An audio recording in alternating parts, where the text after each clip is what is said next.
et joyeux Noël Phoenix.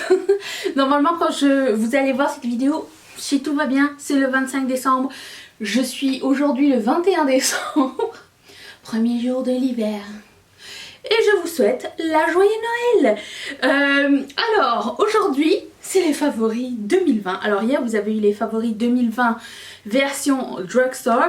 Et aujourd'hui c'est les favoris 2020 version monnaie. C'est pas possible. Et j'ai fait une petite, comment dire, une petite constatation ce matin. Je me suis dit, j'ai repensé à mes favoris 2019 qui étaient en majorité des produits Colourpop et je me dis, 2020, il y a eu de très bonnes sorties Colourpop. Mais il y a eu de meilleures sorties quand même. Et cette année, il n'y a pas de top Colourpop tant que ça dans mes trucs. Alors ça, vous saurez si vous avez vu la vidéo d'hier. Mais aujourd'hui, on parle des produits chers. Comme je l'ai dit hier, s'il n'y a pas de favoris dans cette catégorie-là, j'en mettrai juste pas. Je vais vous parler de ceux que j'ai testés et si je les ai appréciés, mais si je les ai pas en favoris, genre si je me dis pas, oh, je le rachèterai, ça sert à rien que je le mette dans cette liste. Je veux juste des coups de cœur, Alors je commence avec le primer pour les yeux, qui est la P-Louise, la P-Louise que j'utilise depuis maintenant 2 ans. Comme je l'ai dit dans mes favoris de 2019, quand j'ai fait la rétrospective, maintenant c'est accessible au Canada via Morphe. C'est une très bonne base, je l'utilise depuis très longtemps, je l'aime vraiment beaucoup. Mais j'ai envie d'essayer la base de Kat Von D. Si vous avez essayé la base de Kat Von D, dites-le moi. C'est clair que la P-Louise est un favori puisque je l'ai essayé, je l'ai eu depuis longtemps et qu'elle me convient très bien. Mais j'aime le changement. Donc oui, c'est un favori. Est-ce que je vais le racheter éventuellement? Est-ce que je vais le racheter tout de suite? Non. Ensuite, passons au fard à paupières. Le fard à paupières cher, le plus cher que j'ai utilisé cette année et qui m'est le plus cher dans mon cœur. Il y en a deux gammes. Vous savez la gamme mainstream, disons, on va dire, avec Sigma. Sigma, la Enchanted et la Cor de Rosa que j'ai testé cette année sont mes 2 favorites. Celle-ci est sortie fin 2019, mais je l'ai testée en 2020 et je suis tombée pour elle. C'est une magnifique palette. Est-ce que vous voyez à quel point elle est magnifique? Magnifique palette. Après ça, ils ont sorti la Cor de Rosa, aka, comment dire, la moderne renaissance sur le crack. Magnifique palette, les deux, je les aime énormément et je ne peux que vous les recommander. J'attends la Warm Neutral toujours, mais je suis patiente, j'ai de quoi faire. Mais dans le coin indie, j'aimerais faire une énorme place à Terra Moons Cosmetics. Alors ce sont les fards que vous voyez ici, les blancs, les 4 que vous voyez là. Je vais vous les swatcher. Ce sont des iridescents multichromes, donc vous voyez blanc, mais c'est une base transparente. Et vous avez plusieurs reflets à l'intérieur. Et ça change dépendamment de ce que vous mettez sur vos yeux. Je vais essayer de tester ça comme les gens y font. Voir si vous allez voir quelque chose d'intéressant ou pas. Est-ce que vous voyez, lui il est rose, orange, jaune et orange. Plus orangé. Lui il est comme pêche. Bref, je sais pas si vous allez bien voir, mais ce sont 2 fards magnifiques. Il me manque une petite collection pour finir ma collection Terra Moons. Je vous laisse ça comme ça, c'est de toute beauté. Et j'ai hâte de voir ce qu'ils vont faire en 2021. Toutes les marques dont je vous parle, j'ai hâte de voir qu'est-ce qui va se passer en 2021 parce que on dirait qu'en 2020 je me suis comme, je dirais pas que j'étais, on dirait que je me suis spécialisée dans les marques que je connaissais pas. On dirait que je me suis intéressée à des marques que je ne connaissais pas et qu'il y a eu plein de belles surprises, donc ce qui fait beaucoup plus de marques à aimer. Hélas pour mon portefeuille. Mais écoutez, on est là pour tester du make-up et de toute façon, je vous l'ai pas dit, mais 2021, on se retrouve encore une fois tous les jours. Et je vous invite à vous abonner si ce n'est pas encore fait parce que ça va me faire plaisir de vous voir. à toutes tes morning routines, puisque je suis ta copine des morning routines. D'accord? Ok. Ensuite, comme fond de teint, comme primer et comme fond de teint, je n'ai pas de préféré. Je me rappelle même plus qu'est-ce que j'ai mis en primer pour le visage. J'ai mis le météorite de Guerlain récemment. Il était très très bien. J'adore les primers de Guerlain. Je me suis rendu compte avec le temps que les primers qui sont siliconés, qui bouchent les pores et tout ça, c'est beaucoup moins ce que j'aime. Donc je rachèterai plus ça. Mais j'aime beaucoup les primers hydratants, un peu gel. Et peut-être, c'est pas obligé d'être lumineux. Je peux ajouter de la luminance par-dessus. C'est pas obligatoire que ce soit lumineux. Mais j'aime beaucoup les primers style celui de Guerlain. Je l'ai plus parce que je l'ai terminé. Attendez, je vais vous montrer. Il est dans les empties. Celui-ci avec les petites perles à l'intérieur, je le trouve très très cool. Celui avec les petites feuilles d'or aussi est très cool. Je pense que je vais me tourner plus vers ce genre de primer là à l'avenir, parce que pour moi c'est ce qui fonctionne le mieux. Puis ça se mélange pas avec le fond de teint. En termes de fond de teint, les deux fonds de teint que j'ai utilisé le plus cher, c'était le NARS et j'ai essayé un de Givenchy. Aucun des deux n'était genre... Je le rachèterai, c'est sûr et certain. Comme en 2019, je m'étais dit je vais racheter le Charlotte Tilbury. Je pense que à ce jour, Charlotte Tilbury, le Hollywood Flawless Filter, n'a jamais été détrôné en termes de fond de teint de luxe que j'ai testé. Il n'y a pas quelque chose qui est arrivé encore à son niveau. Donc pour le moment, c'est ça. J'ai quelques nouveaux fonds de teint qui sont arrivés et je suis en train de faire mes stocks étant donné que c'est les soldes et qu'il y a plein de soldes sur les fonds de teint. Je sais combien de fonds de teint ça me prend par an plus ou moins. Donc je commence à les ramasser ici et là, puis au cours de l'année, s'il y en a plus, si j'en ai plus, je saurai en trouver d'autres, je suis sûre et certaine. Mais ensuite... je n'ai pas de concealer préféré non plus. J'avais essayé celui de... Si, je mens. J'ai essayé celui de MAC. Je vais mettre la photo ici parce que je l'ai terminé. Et ça, oui, je le rachèterai. C'est mon deuxième Prep and Prime Brightening Concealer. Je sais pas trop comment ça s'appelle. Je vais mettre la photo ici. À bien y penser, oui. Ça, c'est le genre de choses que je rachèterai à l'avenir. Quoique, en drugstore, celui de Maybelline, le... Non. Machin rewind là, vous savez, le clic clic clic clic avec la boule. Vous voyez ce que je veux dire? Je pense que ça fait plus ou moins la même chose, mais celui-ci de MAC est excellent. Je l'ai terminé cette année. C'est mon deuxième et c'est pas exclu que j'en rachète un de ceux-là. Ils sont vraiment très très cool, donc ça, c'est dans mes favoris. Dans les poudres, c'est la première fois que je vais avoir une sélection poudre, je pense, parce que j'en mettais pas tellement avant. J'ai deux poudres que j'utilise constamment, mais il y en a une seule qui est sortie du lot. Enfin, une seule qui est sortie du lot. J'aime beaucoup celle-ci de MAC, la Opalescent Powder Shooting Star. C'est ce que je mets ici pour apporter de la luminance dans mon dessous d'œil, et qui est très très bien. Est-ce qu'elle est genre... je vais jamais pouvoir la remplacer, nanana, tout ça. Je ne pense pas. Mais ça, ce produit, cette magie, je pense que ça fait partie de mes 10 produits préférés ever de toute ma vie. C'est le Luminous Powder de Jaclyn Hill Cosmetics. Et j'ai le regret de vous annoncer. Je le regrette de m'annoncer à moi-même qu'il va être terminé en 2020 parce que je suis en train de taper le truc pour que ça sorte et je vois qu'il reste plus rien à l'intérieur. Je suis là, non, pas aujourd'hui. Voilà. Après ça, je vais laisser place au Hourglass parce que j'ai une palette de Hourglass, mais cette poudre luminante, c'est ce que je porte aujourd'hui sur mon teint. J'aimerais bien qu'elle revienne avec. Elle a dit qu'elle reviendrait pas avec ça, mais avec d'autres trucs. Je suis curieuse de voir parce que si c'est à la même qualité que ça, donnez-moi en 10. Merci. Ensuite, en termes de highlighter cette année, alors l'année dernière, j'avais beaucoup aimé les highlighters. J'avais découvert la petite palette de highlighter de Ofra.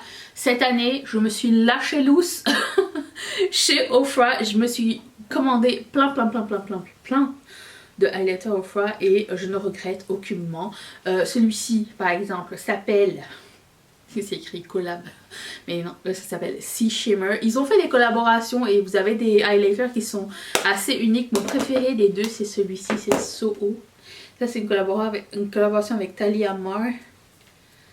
Regardez-moi cette beauté.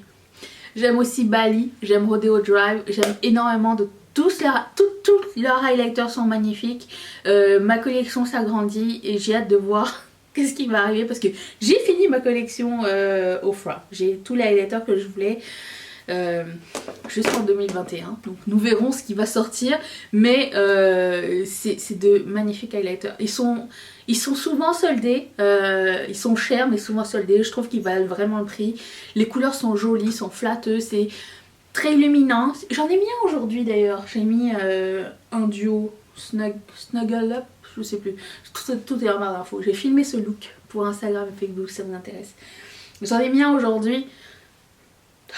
Leur produit pour le visage chez Ofra, c'est de la bombe, c'est tout ce que j'ai envie de dire. Ensuite, en blush, je l'ai oublié là-bas. Je te vois. Patrick Ta, ça a été la découverte cette année. J'avais pas tenté. C'est sorti que cette année de toute façon. Mais j'ai beaucoup aimé. Alors ça coûte cher, mais j'ai aimé qu'il y ait deux produits à l'intérieur. Donc pour moi ça me faisait un peu moins mal au cœur que de payer pour le blush au complet. C'est le blush neutre avec dans la petite lucarne la crème et par-dessus le blush poudre. Alors ils disent de mettre la crème par-dessus la poudre. Ça marche très très bien. Ça c'est la couleur She's So LA et j'aime vraiment beaucoup ce produit. C'est très joli, très luxe, très I'm not worthy. Mais c'est magnifique. J'adore ce produit là. Il est de toute beauté. Et la couleur neutre va avec tout. Grande appréciation. Ensuite en termes de bronzer, c'est un autre bronzer c'est un autre produit de Ofra. Et je dois spécifier la collection avec Samantha March. Ce bronzer est de toute beauté. Premièrement pour sa couleur qui n'est pas trop neutre. C'est une couleur assez chaude comme je les aime. Et un côté luminance et un côté mat. Moi je mélange les deux mais vous avez le choix. Le pan est assez grand. Vous puissiez mettre un pinceau de cette taille là. Et juste en viser un seul des deux. Mais franchement ce bronzer est de toute beauté. Je l'aime vraiment beaucoup. Dès que je l'ai essayé c'était un coup de cœur instantané. Vous allez être surpris, mon rouge à lèvres préféré de l'année. Je le porte un peu aujourd'hui. En fait je le porte quasiment tous les jours. C'est pour ça que c'est mon préféré. C'est un rouge à lèvres de Pat McGrath. Shocking, je sais. Mais comment choisir un rouge à lèvres de luxe? Premièrement, pour moi qui n'achète pas tellement de rouge à lèvres de luxe, sauf cette année, je me suis lâchée chez Pat McGrath. À chaque fois qu'il y avait des soldes, je prenais des rouges à lèvres. Mais mon préféré c'est celui-ci, celui que j'ai mis le plus souvent, celui qui traîne sur ma table parce que je le mets tout le temps. C'est le rouge à lèvres parfait pour faire des ombre lips pour moi parce qu'il est trop clair pour faire les lèvres au complet. C'est la couleur qui s'appelle Valletta. Et ça se présente comme ceci. C'est ce que j'ai mis au centre de mes lèvres. Et ça se fout très bien avec tous les rouges à lèvres. Je suis super fan de cette couleur là. Donc ça rentre dans mon project plan de l'année prochaine. On ne sait pas si ça va être terminé d'ici la fin 2021. Mais il va pas rester... il est là sur ma table en tout temps. Parce que il est parfait. Il est juste parfait pour un ombre lips. C'est tout. C'est son travail. Donc c'est normal qu'il soit là puisque je l'utilise tout le temps. Vous savez quel est mon gloss préféré de l'année?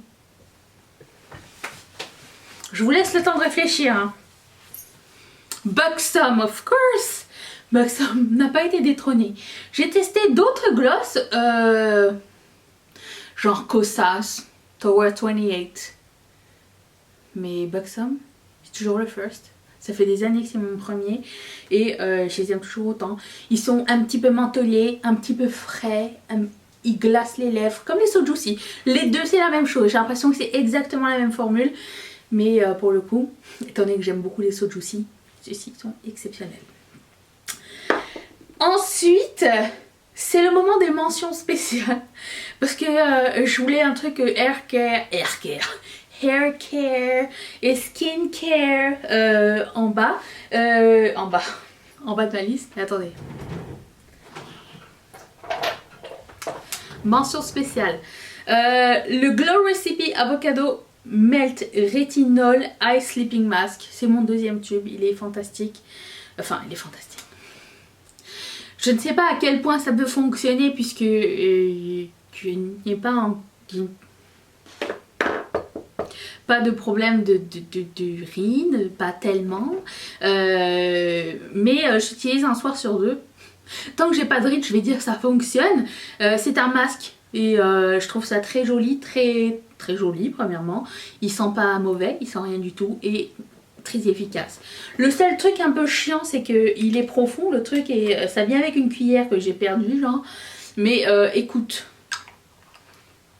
ça vaut chaque petit cent. Dès que je l'aurai plus, je le rachèterai. Pour moi, il fait très bien la job, donc c'est mon préféré.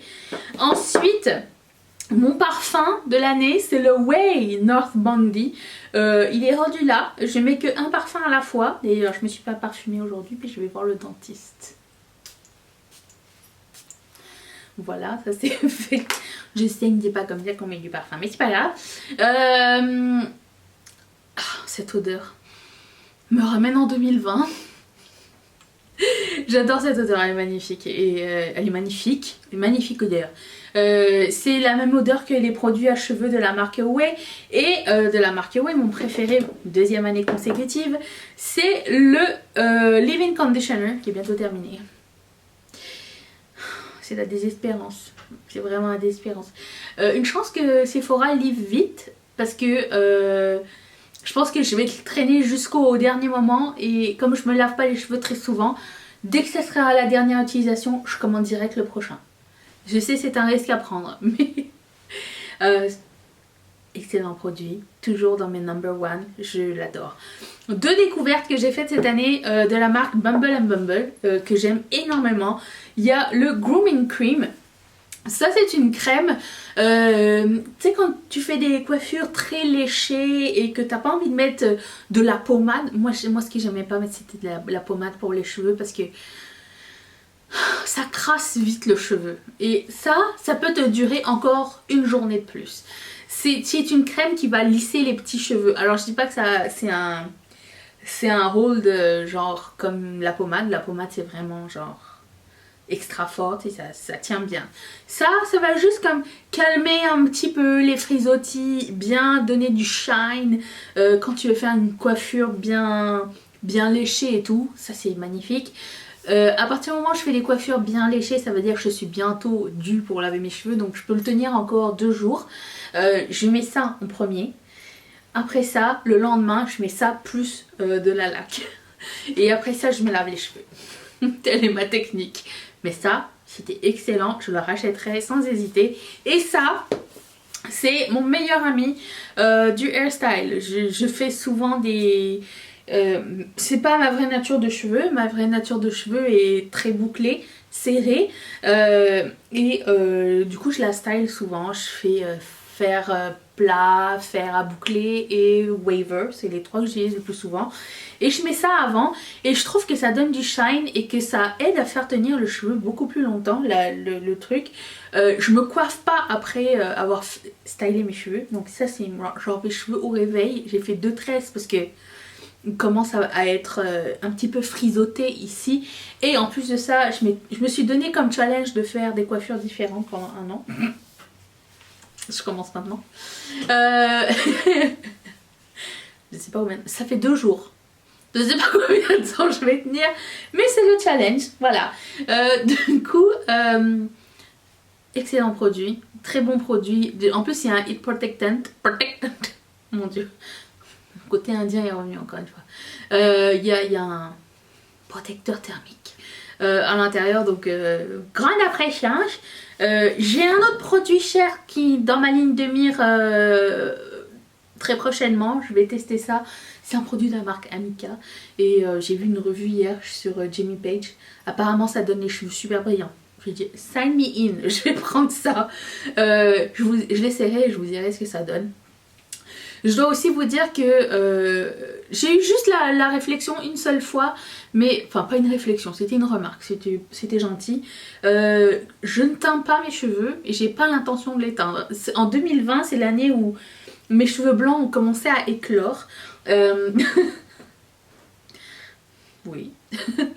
Et 2021, ils vont vivre leur vie. Et j'ai pas l'intention d'aller chez le coiffeur pour les faire teindre. Donc si c'est quelque chose qui vous dérange, j'en suis désolée. Enfin, ou pas. Faites ce que vous voulez. C'est ma tête après tout. Mais bon, il se peut qu'en 2020, il y ait plus de cheveux holographiques qui pointent leur nez. Et ça va faire partie de ma routine. Et ça va être... C'est ma personnalité. Voilà. C'est tout. Je voulais juste vous prévenir comme ça. Mais mes cheveux sont toujours en très bonne santé, c'est mes cheveux naturels. Donc coupés par mes soins pendant la pandémie parce qu'ils étaient rendus un petit peu abîmés au bout. Et j'ai chopé. Tout va bien. Ça repousse. C'est sympa. Donc voilà pour mes favoris chers de 2020. J'aimerais bien connaître votre favori cher 2020 dans les commentaires. Et j'aimerais vous retrouver demain. Est-ce que vous avez été gâtés? Est-ce qu'il y a encore quelqu'un ici? Parce que, bon, c'est Noël, hein. Peut-être que vous verrez ça le 26. Après tout. Et j'espère que vous avez bien fêté avec votre famille. Moi j'ai... Non. C'est pas grave, on se rattrapera l'année prochaine. Allez, à demain!